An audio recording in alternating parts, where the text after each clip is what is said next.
你总觉得自己不够幸运吗？还是你觉得自己实在是很倒霉呢？如果是这样，那你应该要改改你遇到不如意事情的心态了。所谓境由心生，物随心转，我们的心念往往决定了我们的生活际遇。同样的人生，不一样的心态，得到的结果就不同。物质世界像一面镜，你眼前看到的一切就是你内心的映照。心境改变了，自己的行为也会跟着改变，进而使周围的环境跟着改变。每一件事总都有它的解决方式，我们无需执着于无谓的纠结。很多苦思不得其解的人生问题，事后回首时总觉得可笑。所以苦乐悲欢之间仅取决于我们看待问题的角度。同样的半杯水，乐观的人会说太好了，还有半杯的水，而悲观的人却说糟糕了，只剩半杯水了。其实事物都是一样的，可是不同的心态和观念造就了人对相同事物的差异看法和处理方式，而快乐和痛苦也就由此衍生。所以人生幸运第一法则便是，遇到任何事情请都往有利于自己的方向去思考。来听个古老的故事。边塞附近有户善于养马的人家，某天家中的马儿忽然跑到湖地去了，邻人们都前来安慰，父亲却不在意地说，这没什么好难过的，怎知不会带来什么好运呢？过了几个月，那走失的马居然带着一群胡人的骏马回来，邻人都来道贺，但是父亲却说，这也不必太高兴，怎知不会是灾祸的前兆呢？果然不久，儿子在骑马时跌断了腿，邻人又赶来慰问，父亲说，腿跌断了，怎知不是我们的福气呢？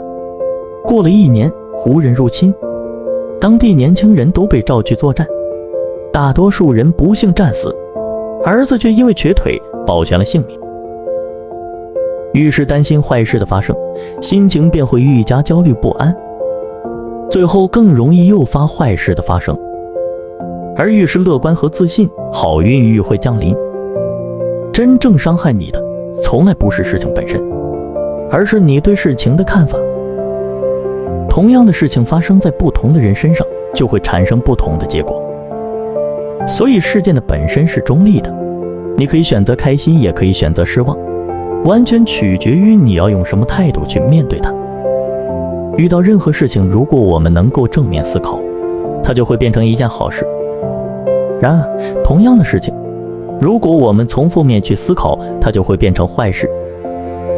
所以人生幸福第2个法则便是，遇到不如意事，要学会换个角度或立场去思考。有一位少妇投河自尽，被正在河中划船的老翁救起。老翁问，你年纪轻轻，为何寻短见？少妇回答，我结婚才2年，丈夫就抛弃了我，孩子接着又病死了，您说我活着还有什么意思？老翁听了思考了一会，便问说，2年前你是怎样过日子的？少妇回答，我那时无牵无挂，无忧无虑，自由自在呀。那时你有丈夫和孩子吗？没有。那么你不过是被命运之船送回到2年前去，现在你又自由自在，无牵无挂了，请上岸吧。老翁话刚说完，少妇如梦初醒，揉了揉眼睛，想了一下，便离开岸边走了，从此没有再寻短见。少妇想不开，是因为她被框架限制住了，用不同的框架来看待事情的发生，便可以获得豁然开朗的洞见。发生了不好的事，如果一味的悲观抱怨，只会让事情更糟。老翁的提点让少妇从另一个角度看自己，从而回心转意。好运是可以自己创造的，就像吸引力法则一样，我们不妨跳出来，换个角度看自己，不以物喜，不以己悲，就是一种超越，一种解脱。美国心理学家爱丽丝说，我们的痛苦不是问题的本身带来的，而是我们对这些问题的看法而产生的。人生幸运第3法则，以善及爱为出发点去实践。我们再来看看一个职场上的例子，如何运用转念并以此方向去实践。小明在科技公司任职，主管交办的任务每次都能准时完成，也主动积极地参与部门内的活动，每配合公司需要加班工作，但在年末考绩评等时却只得到差强人意的乙等。小明非常不解，自认努力工作却得不到上司青睐，于是产生了主管是否徇私、比较偏爱某位同事等等不好的念头出现，进而每天都带着怒气上班。主管交办任务时也开始抱怨排斥，甚至在会议上找他麻烦，故意给上司难看，心中充满了不甘愿。当小明相信了这些念头后，他甚至会开始抱怨公司，觉得公司制度不公不义，主管凭什么把我考绩打乙等。而这些倒霉事都被他遇到了。这些念头就是我们意念最在行的内在故事。你可以想见，在这些念头之下，你工作状态会变得如何？你每天生活会变得如何？是不是每天都笼罩在负面能量之中？而偏偏我们绝大多数的人都是如此。事实上，主管不能将小明的考绩打成乙等这件事是真的吗？打考绩评判同仁在过去1年的表现，本就是主管的工作权责之一。先不考虑其他因素下，主管有权认为谁应该得到乙等就可以打谁乙等。所以认为主管不能将小明的考绩打乙等这件事不是真的。当小明带着主管不能把他的考绩打成乙等的念头时，他便会产生痛苦。同样的，如果把角色换成是主管，当主管知道小明在质疑他时，也产生了员工不能质疑主管这样的念头时也是如此。你也应当想想，员工不能质疑主管这件事是真的吗？当然不是真的。我们都常常在质疑公司或老板的决定，不是吗？心态不好的人，一旦欲望不能得到满足或遇到不顺心的事，就愤世嫉俗、牢骚满腹、怨气冲天。这不仅不利于正常的工作和生活，而且会影响身心健康，甚至会毁了自己的一生。那我们应该如何转个念头，并朝这个念头去改善实践它呢？主管不能把小明考绩打乙等这件事，既然不是真的，不是事实，我们的念头就不应停留在这上面。当你没有这个念头时，主管把你考绩打成乙等，你并不会觉得他不应该。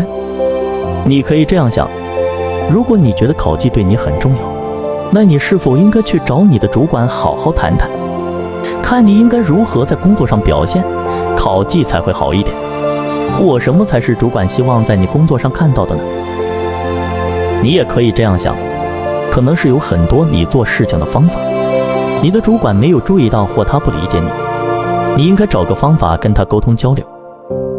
或者是你的主管可能对你有别的期待，也许主管认为你的能力应该能做得更好，只是还没有发挥。这些都是你可以去进一步了解的，而不是想些你内心的其他故事。只有在你没有那些负面念头时，你的内心才是完全敞开的，对事情的其他角度看法及做法才会出现。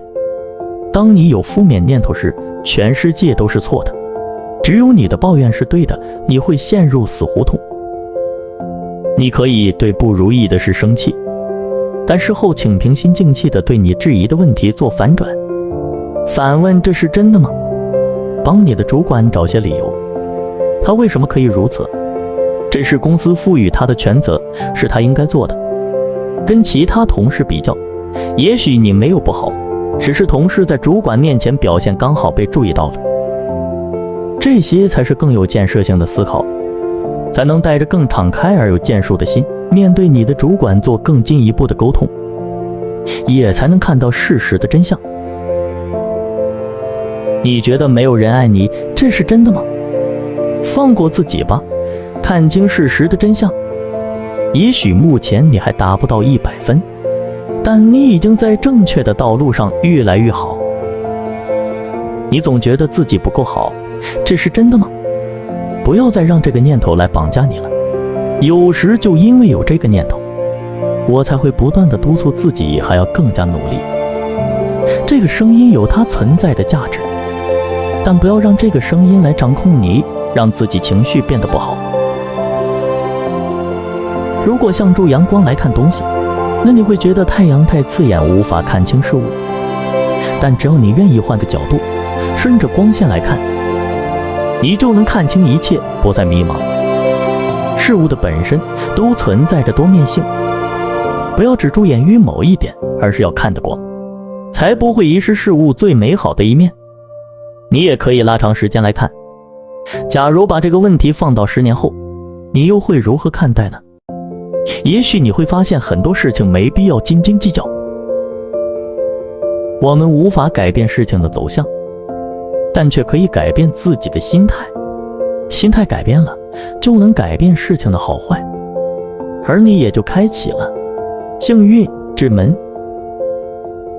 感谢您看到最后，希望对您有帮助，祝福你。